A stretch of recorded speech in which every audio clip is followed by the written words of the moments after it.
The views expressed and opinions given by the individual hosts and their guests do not necessarily reflect those of Z-Talk Radio, its affiliates, or sponsors.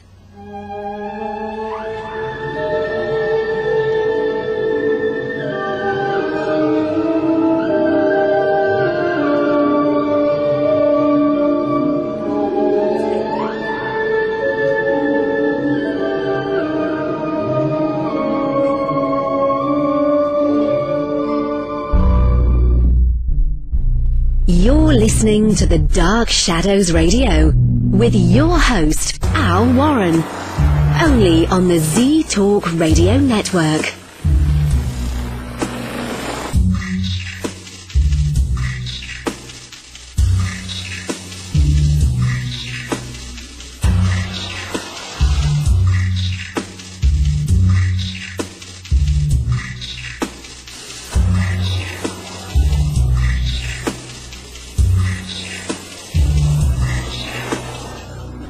Tonight in the Dark Shadows, we're going to be talking about near-death experiences and the after effects with author Debra Diamond, right after these words.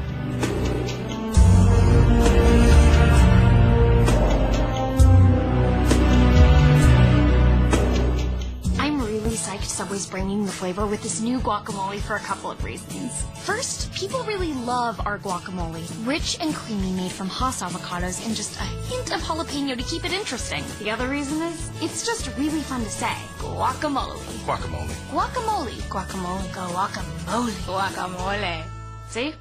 Come in and try our new guacamole on sandwiches like the Chipotle Chicken Melt and discover how it turns up the flavor on all your favorite sandwiches. Subway. Eat fresh. Hi, I'm Britney Spears. I've had the pleasure of singing all over this great nation, but today I'm lending my voice to the 15 million kids in America struggling with hunger. Every year, billions of pounds of excess food go to waste, while 1 in 5 children may be left without enough food for a meal. But it doesn't have to be this way. That's why the Feeding America nationwide network of food banks helps to get food to families in need. Visit feedingamerica.org to learn how you can help. Together we can solve hunger. Together we're Feeding America. Brought to you by Feeding America and the Ad Council. You can listen to us anytime, anywhere now. Download our free app now for the iPhone and iPad. Look for the Warren Exchange or House of Mystery app at the Apple App Store today.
Back, and joining us now is author Debra Diamond and her book Life After Near Death.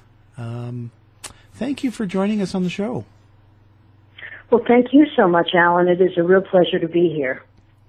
So I found this very interesting subject, and I've interviewed one person before in this area, and it's fascinating. But what got you into this? Like, this is your first book, right? This is my first published book. I had actually written 2 other fiction manuscripts before I came to this one. And yes, so this one is the first published nonfiction manuscript. And what got me into it was, it's an interesting story. I had a background in the investment business. That was what I did professionally. I was in the investment business as a money manager for about 25 or 30 years. And that's what my background is. I was also a professor at Johns Hopkins University and a regular commentator on CNBC. And that was what I did for a living. While I was in the investment business, I thought I had pretty good intuition. For some reason, I always kind of knew things about the companies that we would invest in, and I would know things about them before I ever met the management or before I read the prospectus or the annual report. And I didn't know how I knew things, but I just knew them. And there's no part of the investment business that includes the word psychic. So that idea just never, occurred to me. In the investment business, they do say, what does your gut tell you? So, and my boss used to say, Debra, you have really good instincts. And I thought, yeah, I guess I have good instincts. That was how I explained it. So, in 2008, I decided to take an intuition development class in New York because I thought, after all, I have good intuition. It would be fun to learn a few tools to tune it up. And in that class, it was a weekend class, and there were about 25 students, none of whom I knew. Saturday morning, we did a few exercises, and I was getting everything, and I had no idea how that was possible, but oh well, we just kind of went on. And then we took a break, and the teacher said when we came back, now we're going to do a seance. And I just thought, nah, I didn't come for a seance. I'm not really interested in that. But it was the beginning of the weekend, and I committed to the class, and I thought nothing's going to happen anyway. So I said, I'll go ahead. And the teacher put us in a meditative state and said, if anything happens, if you see anything, I'll tell you what to do. And I thought, well, that's fine, but it doesn't pertain to me because I'm not going to see anything. And I meditated, and then she brought us out of the meditation, and she said, does anyone see anything? And I looked around the room, and everyone was looking at each other, and I raised my hand. And she said, yes, Debra, what do you see? And I said, I see about 50 people. And that's what happened to me. I had what's called a spiritually transformative experience. You probably heard that term, an STE. And, I was able to see people who had passed on who were related to people in the class, again, none of whom I knew. I saw people who were from my family who passed, and then just other random people. The teacher said, well, I'll tell you what to do. If you see someone, for instance, in the corner of the room, they probably go with someone sitting in that corner. So I said, well, I do see someone in the corner, and I described him. It was a man. He was Hispanic with dark hair, a handlebar mustache, big white teeth. And as I described him, the woman sitting in that corner began to sob. And she said, I know who that is. That's my fiance. He passed 2 years ago. And she said to me, when we take a break, can I show you on my cell phone? I have pictures on my cell phone. If I show you the pictures on my cell phone, will you be able to identify my fiance? And I said, sure, because there was no question in my mind that I could do that. And so at the break, she flipped through the pictures, and I said, there, that's him. And she said, yes, that's my fiance. And she believed in all this, and she had wondered why she hadn't heard from him. It had been 2 years, and she had wanted to connect with him. So she was very grateful to me, and she gave me a big hug and thanked me. Now, I was bewildered, but at the same time, I recognized that I had done something pretty significant for somebody, something meaningful. And you have to remember, I worked on Wall Street, okay? You don't get a lot of thank yous on Wall Street, and there's no hugs either. So that's what kind of kicked off this ability I have. I'm a psychic and a medium now. It was nothing I was seeking. It was nothing that I really ever wanted. And when it first came on like this, I found it overwhelming and terrifying, and it took me quite a while to get used to it. At the end of that weekend, I drove back to Baltimore from New York, because I live in Baltimore, and I called my youngest son, who always scores very high in logic tests, and I told him what happened, and he didn't say a word, but at the end he said, well, that makes sense. He said, you know, we're just energy, and the energy has to go somewhere. So that gave me a context, you know, for what had happened, although I was still pretty overwhelmed. For a period of time, I didn't talk about it. I didn't tell anybody what happened. And then the following summer, I went out to Taos, New Mexico. I don't know if you've ever been to Taos, but Taos is an energetic center. And there are a lot of artists and writers and musicians and psychics there.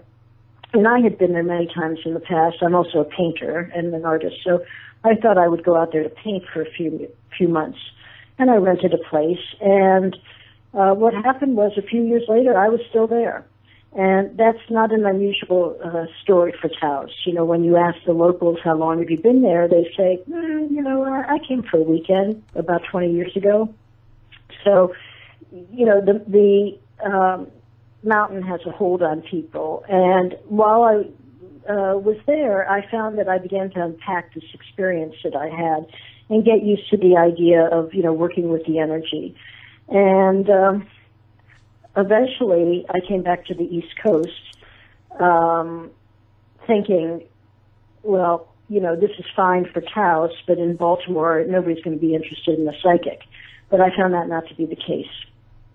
So I was back on the East Coast in Baltimore, and I was asked to read for a well-known near-death experiencer, someone who had been struck by lightning and came back with unusual abilities. And the reading took place in Washington, D.C. And I went down there to read for him. And when I read for him, you see, psychics see things in symbols. So when I read for him, I was seeing some very unusual symbols. And when I came back to Baltimore that night, I started thinking about the reading. And I thought, you know, what happened to him? And why does he have these abilities? And what's he supposed to do with them? And what about other NDEers? What do they get? So I Googled NDE After Effects, and guess what? I found out there was very little research on the subject. So I decided, I guess I'll have to do the research. And it's not as far-fetched as it sounds, because when I was in the investment business, I spent probably the first 10 years as a healthcare research analyst, and specifically researching businesses and companies that were so early stage they weren't even cutting edge. So I knew how to do original research. So, you know, the research then led to the book, and that's kind of a long story, but that's how it came about. How was it for you in your current life then? Like being a Wall Street money manager and being into that sort of segment. So your friends and your family and all that, this is quite a change for them to see you in. So how did that, was it a good transition for you?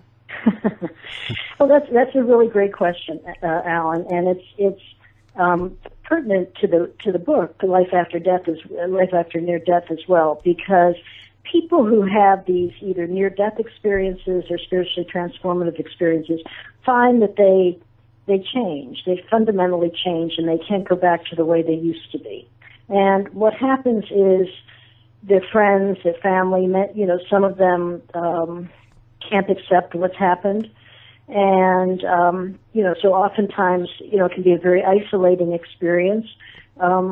People tend to seek out others who are like themselves, but it's not always that easy, because people don't, you know, identify themselves sometimes as having had these types of experiences.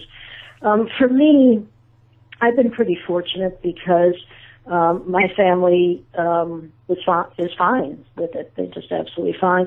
And I have 3 sons, and they, you know, will ask me questions about the research, or, you know, they're interested sometimes in having readings. And, I mean, they're all doing things that are very conventional professionally, but they're open-minded. And, you know, I think the truth is that there are many things that happen to people for which there's no explanation. Now, the thing is, not everybody talks about it, so we don't know that these, what we regard as unusual experiences, maybe aren't that unusual. It's just that people don't talk about them. But in terms of my former background in the investment business, some of the people I knew from the investment business I'm still friendly with. A few of them have made their own transitions.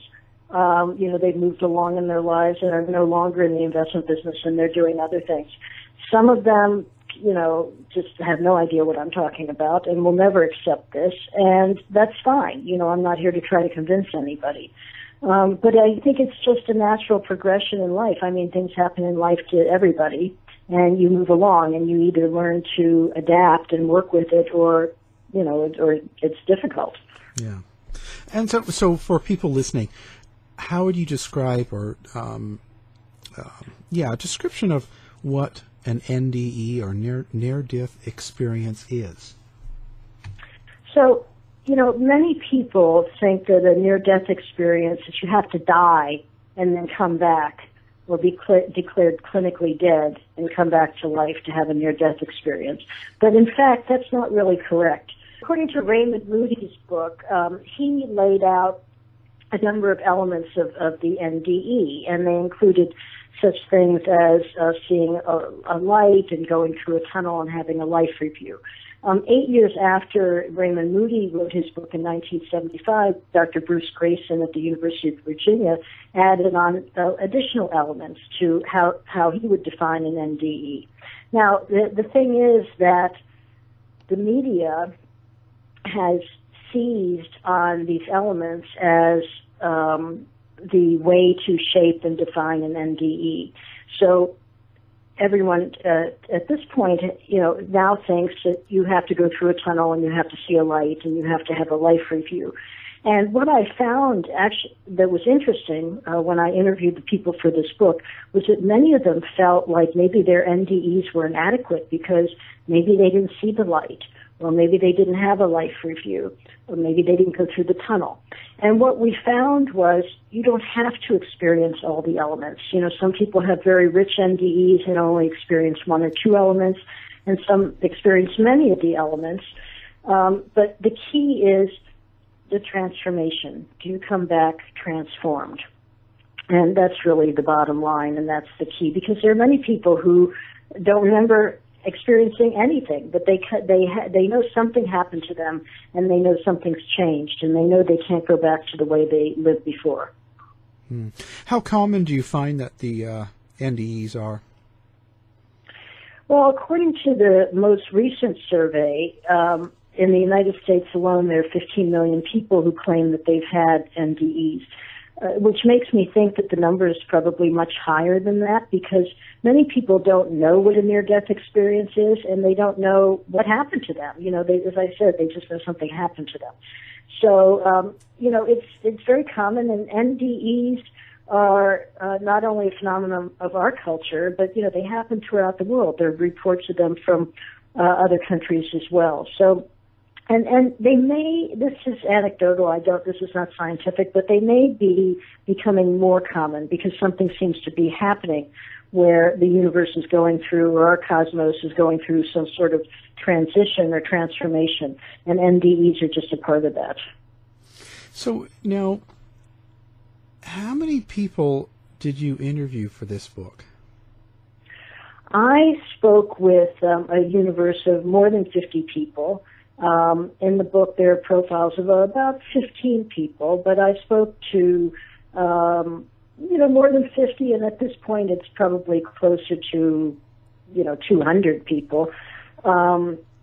Many people came and told me their stories of what happened to them.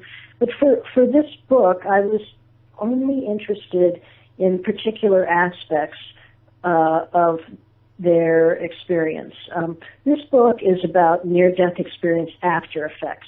There's not a lot written on the NDE after effects, what happens to people when they return. This is the only book to explore that. And I was interested in focusing on only certain after effects, cognitive and physiologic. So, in other words, many people come back with social or psychological changes. 65% of people get divorced, according to the statistics, because their spouse says to them, honey, if you just would stay the way you were, we'd be fine. But they can't. It's impossible. So, many people get divorced. Many people change their jobs. Many people become more spiritual, or they become psychic. There was no way for me to measure that. If someone came to me and said, I'm more spiritual than I used to be, I can't measure that. There's no way for me to measure how spiritual they were before and how how spiritual they are now. But if they say, I, now have mathematical talents I didn't have before, or I have musical talents I didn't have before, or my vision or hearing improved, that can be measured. It can be quantified. It's irrefutable. And that was what I was going for. So I focused on people who had cognitive and physiologic after effects. And so that included newfound musical and artistic talent, mathematical ability, improved vision and hearing, enhanced IQ, electrical sensitivity, spontaneous healing. So there are a number of, after effects, and not everybody gets all these after effects, but everybody does get something. Everybody comes back a little bit different, and the range of after effects are all over the lot. So now you talk spiritual. So did you also check into the religious factor? So if someone was a Catholic or something, and they had this experience, do they come back and stay a Catholic, or do they change completely? Did you ever sort of follow that? Yeah, it's about 50-50. So I would say half of the people say, what I experienced, what I encountered was bigger than religion. It's bigger than any religion or any belief or, any one specific idea. And, in those cases, those people may have been Catholic or Protestant or Hindu or whatever. And they come back and they say, I don't really believe in religion anymore. But then there are some people who have this experience and they see Jesus or they see Buddha, and it makes them believe even more strongly in that scenario. The NDEs tend to be sort of customized, so people see in their NDEs whatever their reference point is, in many cases. So, some people come back and are very fervent about their religion, and some people say, I don't believe in religion anymore. This is way bigger than religion. That's funny. What about did you have some atheists? Oh, a lot of them are atheists. So was there a reference point for them? Because, like, if I was Christian and I had the experience and I saw Jesus, so it kind of would reaffirm what I thought was, religion, God.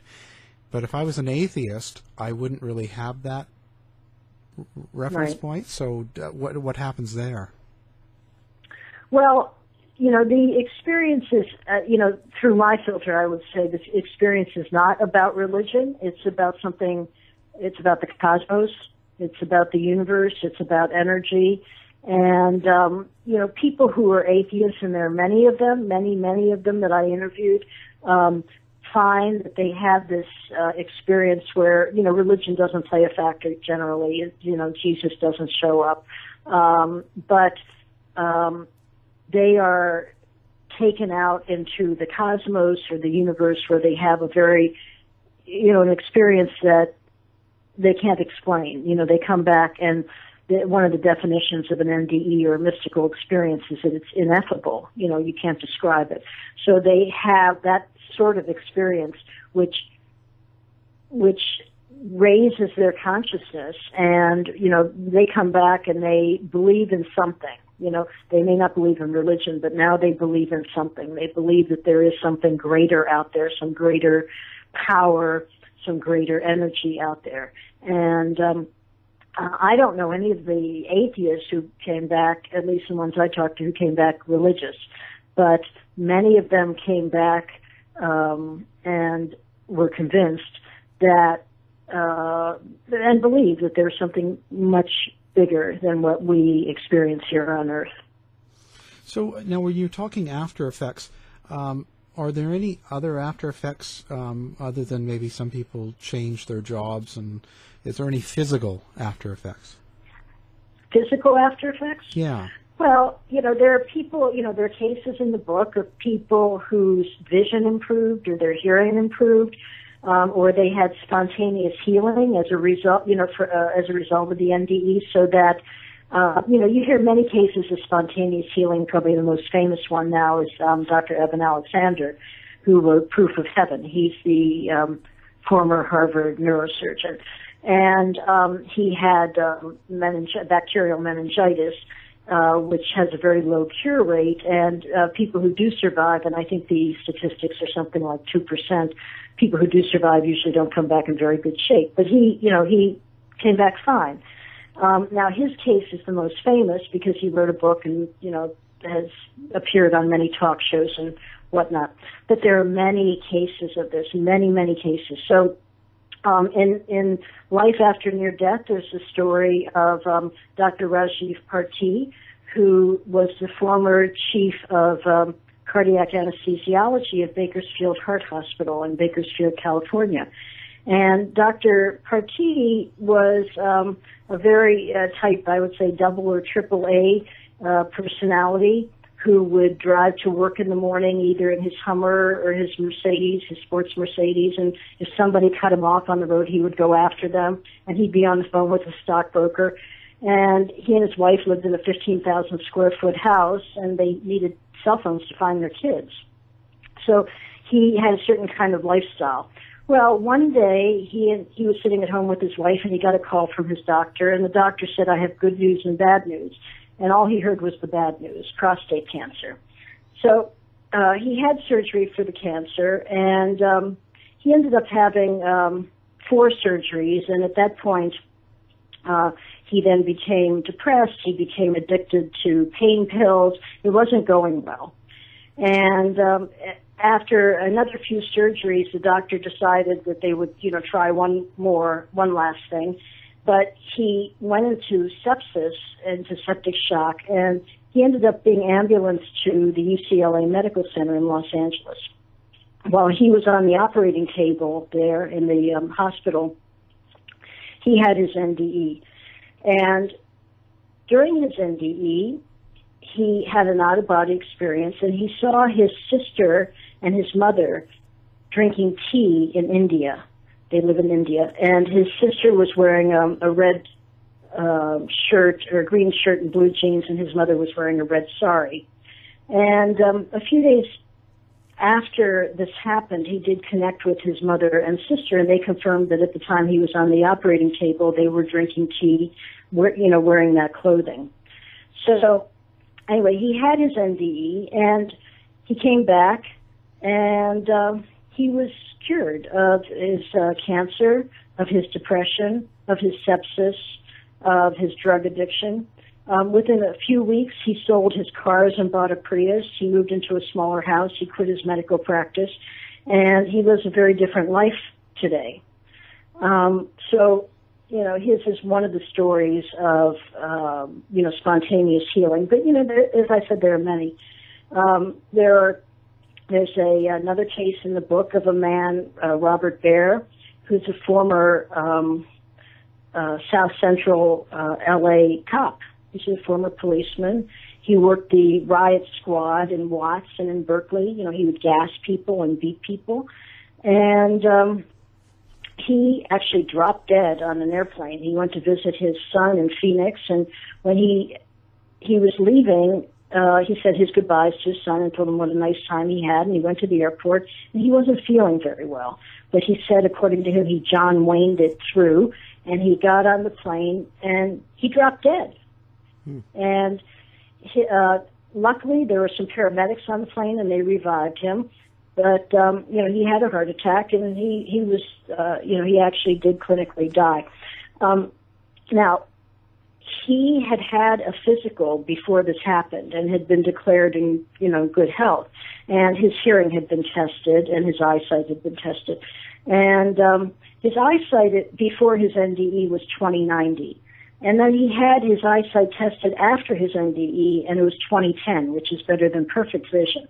So it's now 5 years later, and, it's still going strong. His is not the only case of improved vision. I, spoke to a number of people who have improved vision. So do people that have NDE experiences, are they having do they have a lot of things that happen that are in common? Like you were saying, quite a few people had vision improvements. So is there traits that happen? Well, there aren't statistics available for how many people have, each of these after effects because the research isn't there yet. The research into NDEs is still so early, and what I did for this book is the only book that's or the only research that's looked at this. So the statistics aren't available yet, but I can tell you that what all these people share in common is that they return with their energy altered. They return from their NDEs with their energy altered, and that seems to play a role in these after effects, in these various after effects. So that's why some of them come back as psychics and, and mediums, and that's why some of them are healers, and others have improved hearing or vision. I mean, hearing is a function of sound waves, and vision is a function of light waves. Those are, energetic. So they come back with their energy altered. Now, we don't know what kind of energy it is. We don't have any way of measuring it, and I did talk to scientists about this, and they just don't have the tools to measure it. But this is what it appears to be, that they are energetically altered, and that leads to all sorts of things. Did you find any negative after effects? Oh yeah, it's not a bed of roses. This is people say to me, gee, this sounds so great. How can I have one of these? Yeah. and maybe this will just catalyze some latent, abilities. And, the truth is, this is just the silver lining in a very dark cloud. On average, it takes people 7 years to adjust to their life after the NDE. And it's a struggle because they return from the NDEs they're sort of top-heavy consciousness-wise. So what do I mean by that? So in other words, we walk around on Earth with a certain percentage of consciousness to physical body. Some people don't walk around with much consciousness at all. But when people return from their NDEs, they seem to have an enhanced consciousness. And that's because now one foot is kind of out in the universe. So they've got 1 foot in the universe and 1 foot on Earth. And if you think that's easy, then, you need to rethink it because it's not. They have a very hard time coping, most of them. The things, the fabric that make up everyday life, are no longer pertinent to many of these people. Many of them have a hard time keeping track of time. Their relationships change. They don't, they can't watch TV. They can't watch the news because the violence bothers them. Their sense of taste may even change. The foods that they used to like are no longer appealing to them. Their jobs, may not be satisfactory to them. I mean, everything changes about them. For most of them, what they used to think was important is no longer important. So, while they may have an ability, a newfound ability that they didn't have beforehand, the rest of their life is kind of turned, it's topsy-turvy, and they've got to adjust to that. And so when you're doing this research, how do you really tell if it's a delusion maybe or something a little off? You know what I'm saying? Like how is it that you can when you're talking to people and stuff? I mean, how do you yourself? What criteria do you put on it? Right. Well, science, of course, believes that NDEs are delusions or result from hypoxia of the brain. And my answer to that is if they're delusions, everybody's having the same delusion. Because if you talk to NDEers, and they tell you about what happened to them, it's all pretty much the same story. I mean, you can, certain parts are tweaked. This one didn't see the light or this one didn't have a life review, but it's all pretty much the same. And what happens to when they describe their life afterwards, it's pretty much the same. Now, I did readings on all these people. That was part of my research methodology. And why did I do that? Well, first of all, because I can. I'm a psychic. So I did what's called mixed methods research. And what that means is, in the scientific world, they usually combine quantitative and qualitative research. And they do that because one method isn't adequate, so they need to use two methods. Well, in this case, it was the same. One methodology. If I gave people a questionnaire with some questions about their NDE, that wasn't going to encompass all the issues, because they had questions themselves, these people. They wanted to know what was the light that they saw, or, why didn't they have a life review, or what about the beings they met? Who were they? So those questions couldn't be answered on a questionnaire. And they were all very receptive to having a reading, because they thought, well, maybe in a reading we can find out something more. And that was what I thought as well. Now, not everybody can go about research that way, because not everybody has that capability. But I happen to be, for whatever reason, I have a background in conventional research, but I'm also a psychic, so I was able to blend the two. So I found that when I read for them, I went with them on their NDEs. I experienced what they experienced, and you can't fake that. So, if somebody told me they had an NDE and then I read for them and I saw nothing, or, then I would know. But I pretty much knew. I would interview these people beforehand, and they had to fill out a questionnaire. And some of these people have spoken about their NDEs, or have websites, or are very active in NDE organizations. And I don't think there are too many people who are going to go through all that if they haven't had an NDE. I mean, I can't imagine what would compel somebody to, pursue that whole journey if they haven't had one of these. Yeah, that would be quite the event to put yourself through. Mm-hmm. So what do you yourself? How's it been for you going through this research and writing the book, and now doing Medium as well? How's that changed your life? So now are you doing readings for people? I do readings for people. I do quite a lot of speaking. I give talks, and I do readings. I'm not sure that my life has changed so much. I mean, my life changed quite a bit when I first had that experience that I described earlier, and I realized that I was a psychic.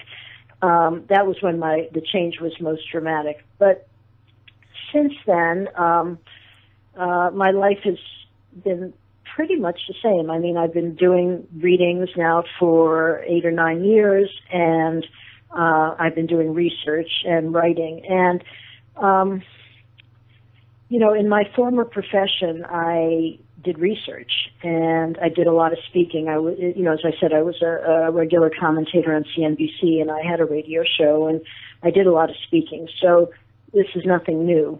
And I had to do writing, and I did research. So, all of that is the same.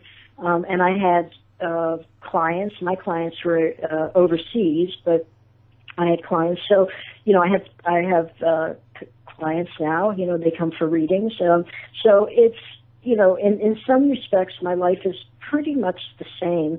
I guess the aspects that would look different is I don't put on a business suit every day, and and I don't sit at a trading desk, and place orders. Instead I'm sitting across the table from someone doing a reading. But the other aspects of, the public speaking and the writing and all that, the interviews, that's the same. Much of what I did professionally kind of has carried over into this, And so when you do the public speaking, are you talking about near-death experiences? Is that kind of what you talk about? Or I talk about a couple of things. I'll either talk about my experience, what happened to me, and people are very interested in this whole psychic business.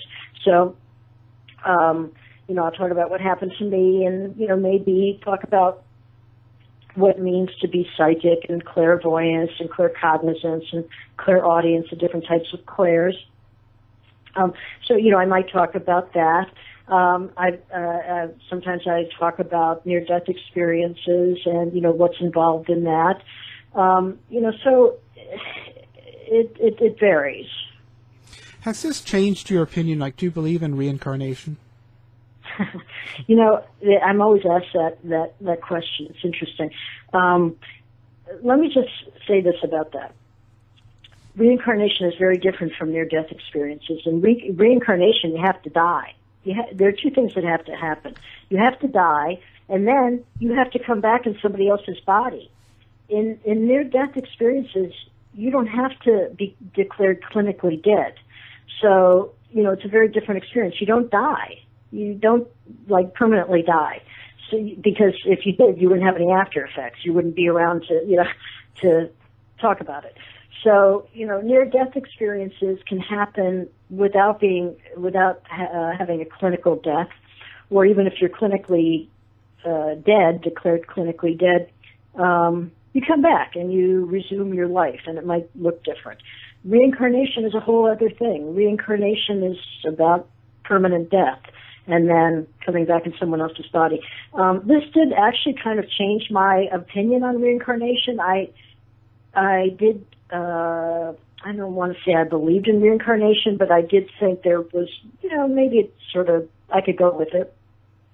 However, when I started reading for the NDEers, I had a very hard time accepting the idea of reincarnation after what I saw when I read for them, and I'll tell you why.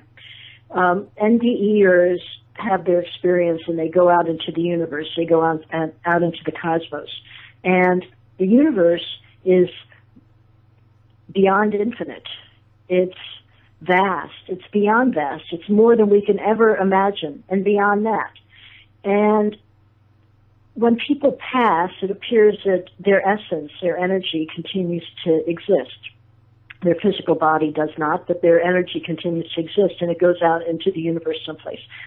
So where I had difficulty was, okay, let's say that their energy continues to exist.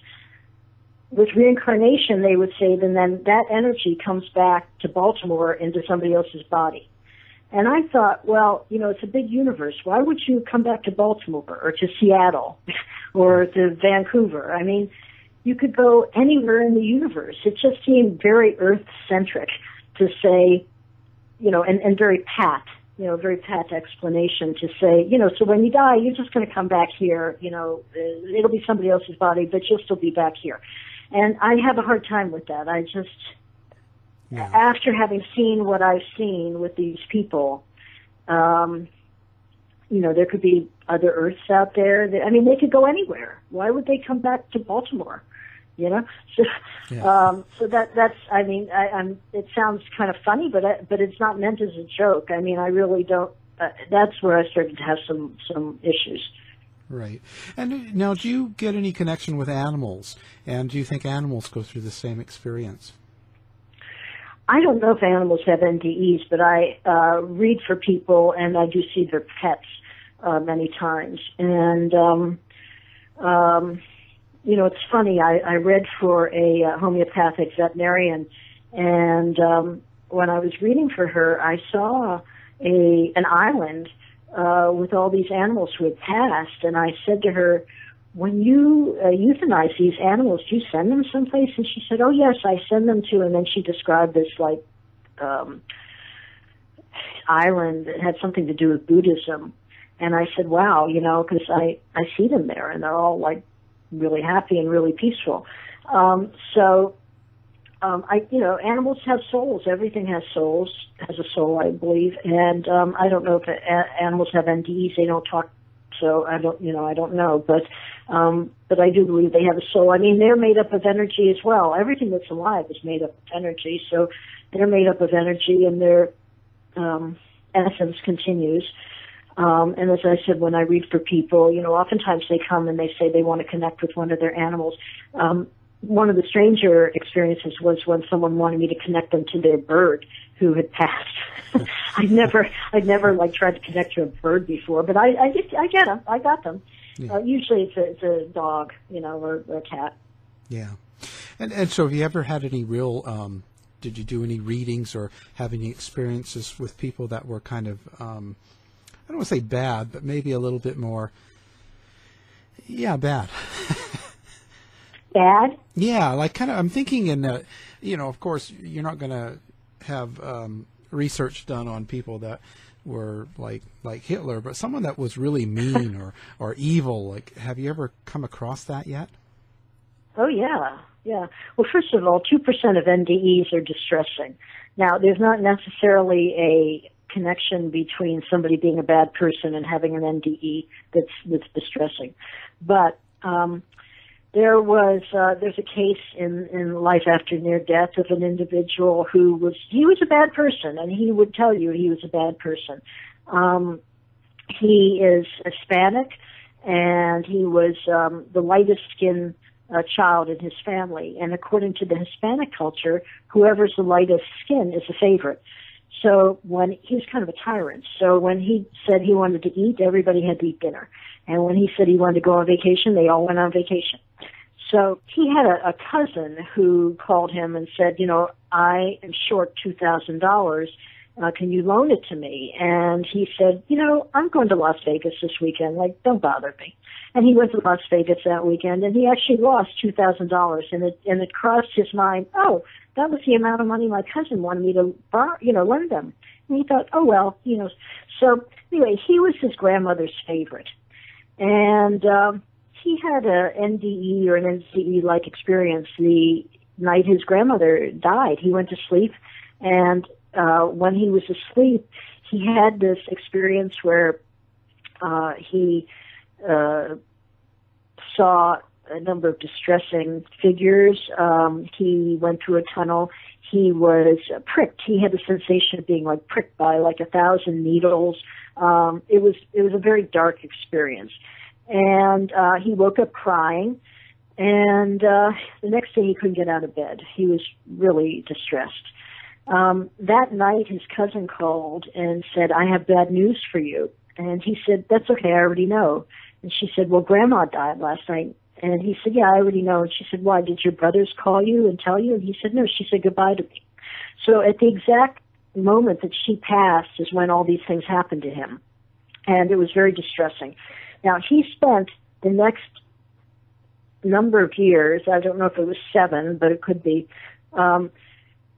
trying to deal with what happened to him. And he would do things like, drive 120 miles an hour in the rain with his hands off the steering wheel, hoping that he would crash, because he had no way of understanding this experience, and his world was turned upside down. And what would happen was the police would pull him over and say, you need to be more careful. He wouldn't even get a ticket. He tried so many times, to either kill himself or have something bad happen, and it's like the universe wouldn't let it happen. Eventually, he came to terms with all of this, and he's now he's a great guy, and his family all says, we don't recognize you. Who are you? He now plans birthday parties for his nieces and nephews, and he drives his parents to Costco on weekends, and he joined a softball team. I mean, this is a guy who hadn't never played sports in 37 years. And, they don't understand who he is, and he doesn't quite understand who he is either, except that he knows his life's completely changed.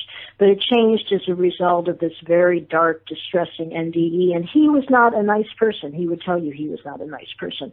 So, and some of the people in the book were not very nice people. Let's just put it that way. And it seems as if the universe intercedes with some of these people and shows them another way that they can kind of go forward in their life and be pillars of light for the universe. Yeah. It seems like there's intention here, from the universe, that this is not just a random event. Yeah, that's pretty amazing. Now, do you have any influences in this area?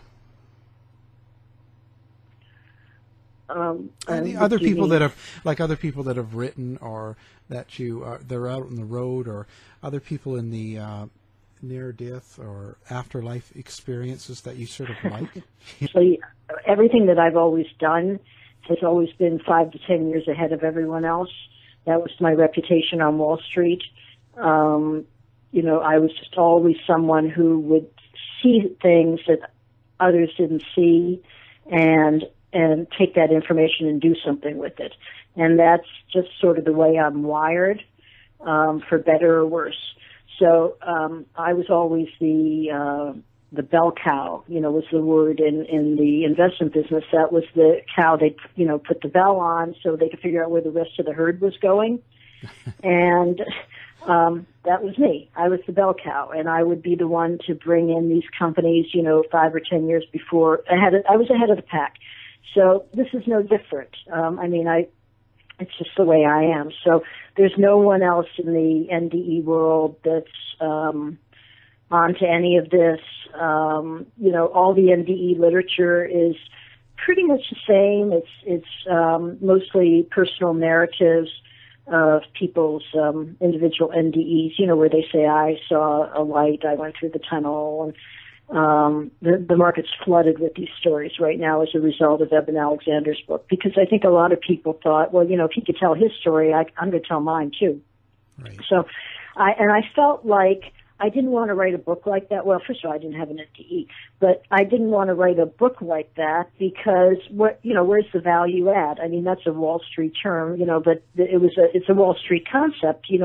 What does this company bring to the table that doesn't, that isn't already there? And I kind of wanted to do that as well. If I was going to write a book, I wanted to be able to provide some information and make it educational and informative, and maybe provide a new way of looking at new information on this topic. And there hasn't been any new information on this topic for a very long time, because the market has been so focused on the elements, and I can understand why. It's, they're visual, the light, the tunnel, it's very visual, it's great for the media if they're going to make a movie, it's all the images, right? So, they're very, extreme images, but, it's time to go beyond the elements, to really look deeper into what is this NDE about, what is it telling us about the universe and about ourselves. Yeah, excellent. So now, what's your contact information for people if they have some experiences to share, or if they want to have you do a reading? So the best way to reach me is through my website, DebraDiamondAuthor.com. That's DEBRA, diamond like a diamond ring, author.com. They could also go on, they can like us on Facebook, and the Facebook page is Life After Near Death. I would tell them to, obviously to buy and read the book and then leave a review online, either on Amazon or Barnes & Noble. You can buy the book on my website or, online at one of the retailers, distributors. Yes, I'm available for readings. I do readings in person, if people are in the area, or I do them long distance by Skype or FaceTime or over the phone. And I read for people all over the world at this point. So I do that. I feel that I'm very lucky that I'm able to help people now, because that really wasn't part of my world, when I was working on Wall Street. The Wall Street is really just about numbers, and it's about money, and you don't really do much of anything for anybody. So I have a real chance now to help people, and I'm grateful for that. That's great. Now, the book, again, is Life After Near Death, and it's miraculous stories of healing and transformation. Well, thank you for taking the time and talking about your experience and your new book. Well, thank you so much, Alan. It's been a real pleasure, and I enjoyed it. Show's over for now. Was it as good for you as it was for me? Well, good night. This has been a production of the Z-Talk Radio Network. I'll be back.